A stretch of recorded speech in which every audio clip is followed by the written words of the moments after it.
and welcome to this tips and tutorials video on Fury, our latest distortion designer plugin.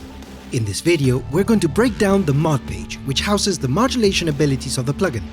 Even though modulation is not a common feature of distortion effects, Fury includes 3 independent modulation sources that can be used to create unique and varying sounds, ranging from gentle tremolos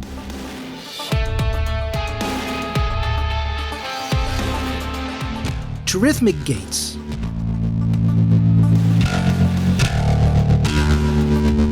all with an overdriven edge.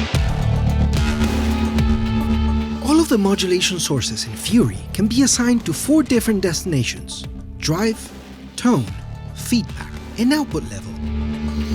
The modulation levels are controlled via the sliders in the bottom half of the mod page. The amount and direction of modulation can be visualized in the destination parameters knob.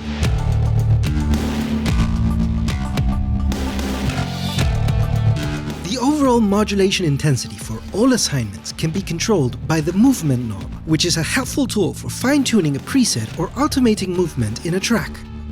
To navigate between modulation sources, simply click on the respective scope button, which will display the modulation controls for that source in the top half of the mod page.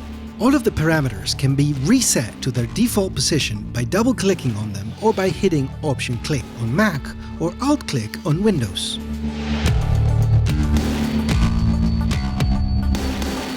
The first modulation source is the envelope follower, which tracks the level of input signal and converts it into a control signal. This makes it a useful tool for making a reactive distortion, as the parameters will react to how loud the input is.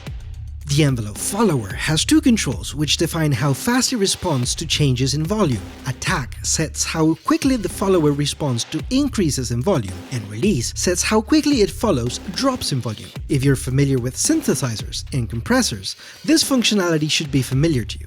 If not, you can always refer to the large scope display to see how the envelope follower is responding. Check out how modulating the output and drive with the envelope follower allows you to create an interesting effect on the drums, where the transient portion of the sound remains somewhat unaffected, while the sustain gets most of the drive. And by modulating the output, we create some dynamic control, much like a compressor.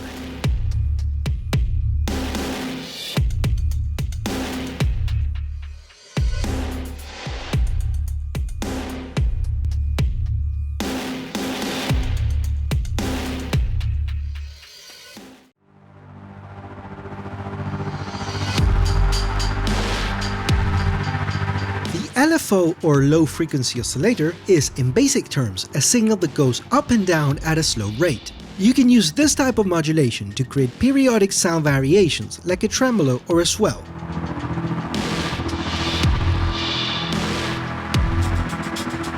The LFO in Fury, it's actually 2 LFOs in one, with the mod LFO modulating the main LFO. This lets you create complex waveforms and patterns with only a few controls. For example, you can set the mod LFO to change the amplitude of the main LFO, and then assign the main LFO to the output volume to create an unusual tremolo.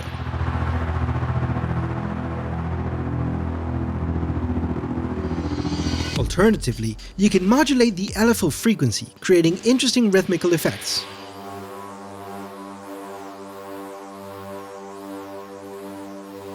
Both the main LFO and the modulating LFO have the same controls for shape, rate, and offset, and includes a handy display of the current LFO waveform, which makes it easy to visualize the effect of the modulation between the LFOs.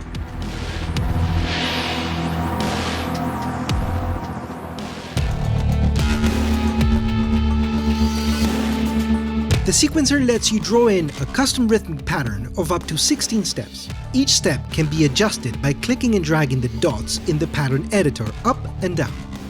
Dragging to the left and right will adjust the curve between the steps, allowing you to alter the smoothness between each step, from smooth ramps to hard jumps. Above the sequence editor are 4 quick edit buttons: clear, randomize, nudge left, and nudge right, which allow you to create chaotic curves to spark your creativity or start fresh from a blank slate.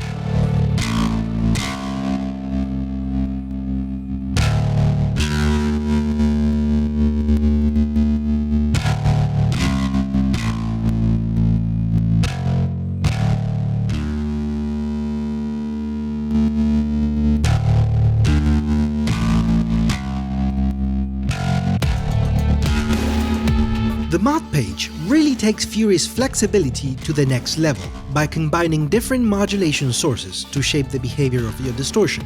If you enjoyed the contents of this video, please give it a like and share. If you wish to stay up to date with all of our releases and video content, hit that subscribe button. See you next time.